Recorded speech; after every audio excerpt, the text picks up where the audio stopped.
నమస్తే, welcome to editor analysis. నేను వర్మ. చాలామందికి వాళ్ళు తిన్న దెబ్బలు అవనియండి, లేకపోతే వాళ్ళ జీవితంలో జరిగిన సంఘటనలు, ఎవరైనా మాట్లాడే అంశాలు అవనియండి, లేకపోతే వేరే రకంగా వాళ్ళకి ఇబ్బందులు కలిగించిన ఆ సందర్భాలు అవనియండి, అవన్నీ కూడా పాఠాలుగా నేర్చుకుని ముందుకు సాగే వ్యక్తిత్వం ఉన్న వాళ్ళు చాలా తక్కువ మంది ఉంటారు. వాటికి భయపడిపోయి వెనకడుగేసి జీవితాలను నాశనం చేసుకున్న వాళ్ళు కూడా చాలామంది ఉంటారు. సో ఈ సందర్భం ఎందుకు వస్తుందంటే, ఇప్పుడు ఆంధ్రప్రదేశ్ రాష్ట్ర ముఖ్యమంత్రి నారా చంద్రబాబు నాయుడు గారు ఏకైక కుమారుడు నారా లోకేష్ గారు నేపథ్యం అంతా కూడా అందరికీ తెలిసిందే. విదేశాల్లో చదువుకున్నాడు. పెద్దగా ఎక్కువగా మాట్లాడడం కానీ, లేకపోతే వేరే అంశాల కాంట్రవర్సీగా వెళ్ళడం కానీ ఏమి ఉండేది కాదు. స్టార్టింగ్లోని చాలా సౌమ్యంగా పద్ధతిగా ముందుకు సాగాడు. కొడుకుని మంచిగా పెంచాడు చంద్రబాబు నాయుడు గారు అని చెప్పి చాలామంది కితాబు ఇచ్చిన పరిస్థితి.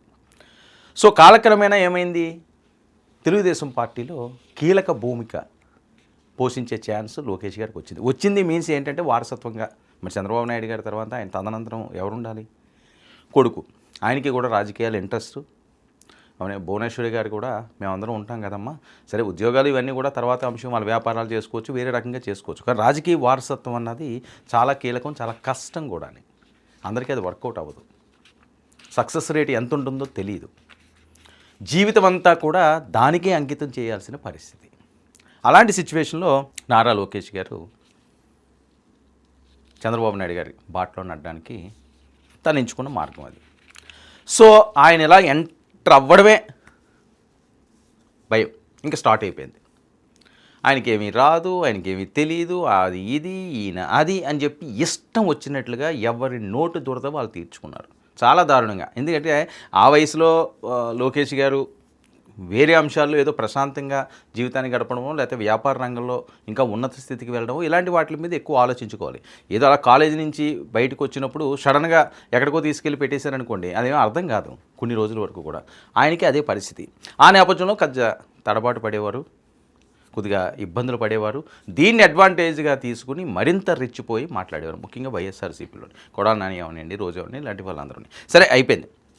సో ఆయన ఏవైతే అవమానాలు పడ్డాడో, ఏవైతే ఇబ్బందులు పడ్డాడో, వాటిలన్నింటినీ ఒంటి చేత్తో నెట్టుకొచ్చిన యువ నాయకుడు ఆయన. ఇప్పుడు లోకేష్ గారిని చూస్తుంటే ఎంత పరిణితి చెందారో వేరే చెప్పాల్సిన అవసరం లేదు. పెట్టుబడుల్లో వరదలు కురిపిస్తున్నాడు. ఇంత చిన్న వయసులో ఇంత జ్ఞానం ఎలా వచ్చింది? తండ్రి ఏంట్రా, తండ్రి విజనరీ గొప్పోడు కదా, ఆ బ్లడ్ కదా, ఎక్కడికి పోతుందిరా అనేవాళ్ళు కూడా లేకపోలేరు. సో ఇప్పుడు పెట్టుబడుల వేట, భవిష్యత్ ఆశాకిరణం నారా లోకేష్ అంటున్నారు. ప్రపంచం అంతా కూడా ఈరోజు లోకేష్ వైపు చూసే పరిస్థితి. మోదీ గారు కూడా చాలా దగ్గరగా లోకేష్ని చూస్తున్నారు, ఆయన దగ్గరికి చేర్చుకుంటున్నారు కూడా. పలుమార్లు ఆయనతో కలవడం అనివ్వండి, డైరెక్ట్గా ఆయనతో మాట్లాడడం అనివ్వండి, చాలా తక్కువ మందికి దొరికే అవకాశం అది మోదీ గారితో. ఆ అవకాశాన్ని కూడా తన టాలెంట్తో చేజిక్కించుకున్న లోకేష్ పేరు చెబితే ఈరోజు అమ్మో అని భయపడే స్టేజ్కి ఆయన ఎదిగాడు. ఇక తండ్రిని మించిన తన ప్రభావాన్ని చూపుతున్న నాయకుడిగా లోకేష్.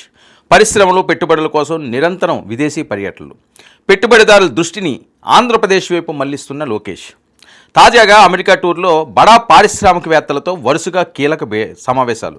ఏపీకి భారీ స్థాయి పెట్టుబడులు తేవడమే ఏకైక లక్ష్యం. ఆంధ్రప్రదేశ్కి ఐటీకి కేర్ ఆఫ్ అడ్రస్గా మార్చేందుకు తనదైన శైలిలో ముందుకు సాగిపోతున్న యువ కెరటం. ఇక లోకేష్ వేగంగా ఎదుగుతున్న తీరు వైసీపీకి కంటగింపుగా మారుతుంది అనడంలో ఎటువంటి సందేహం లేదు. ఏం మాట్లాడినా సరే ఆయన పెట్టుబడులు తెస్తున్నాడు, అమెరికా వెళ్ళాడంటే అక్కడ రెడ్ బుక్ చూపించాడంటాడు. లేకపోతే ఇంకో పరిశ్రమ తీసుకొస్తున్నాడు, వాళ్ళతో మాట్లాడుతున్నారంటే రెడ్ బుక్ చూపించారంటారు. లేకపోతే గూగుల్ తీసుకొస్తున్నారు, దానికోసం ఆయన కృషి చేస్తున్నారంటే రెడ్ బుక్ చూపిస్తారు. అంటే వాళ్ళకి పడుకున్న దగ్గర నుంచి లేచినంత వరకు కూడా, లేచిన దగ్గర నుంచి పడుకున్నంత వరకు కూడా లోకేష్ గారికి ఏం చేస్తున్నారని అది ఏమీ కనిపించట్లేనట్టున్నది.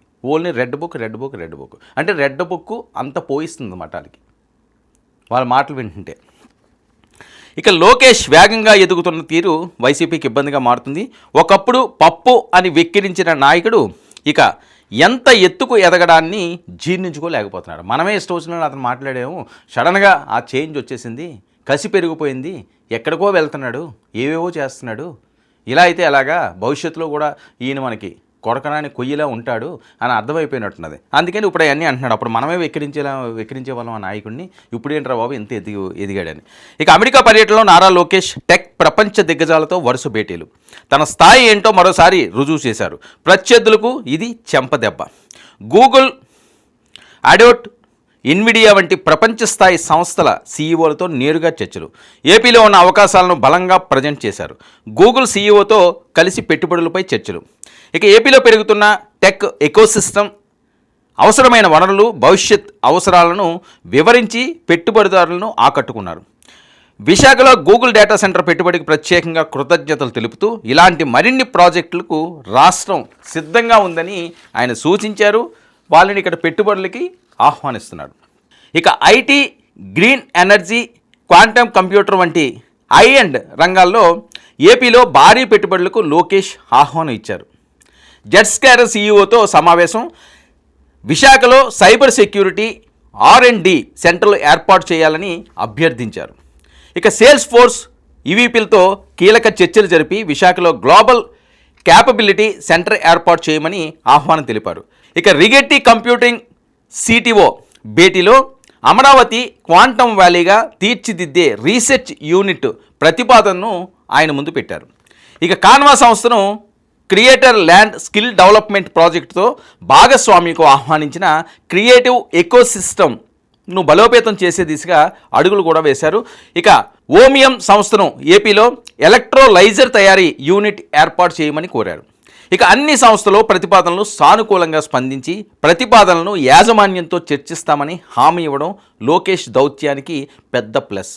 ఇక అమెరికా పర్యటన ముగించుకుని కెనడాలో పర్యటిస్తున్న లోకేష్. కెనడా, అమెరికాల నుంచి ఈ పర్యటనలతో మినిమం 1,00,000 కోట్ల పెట్టుబడులే ప్రధాన టార్గెట్.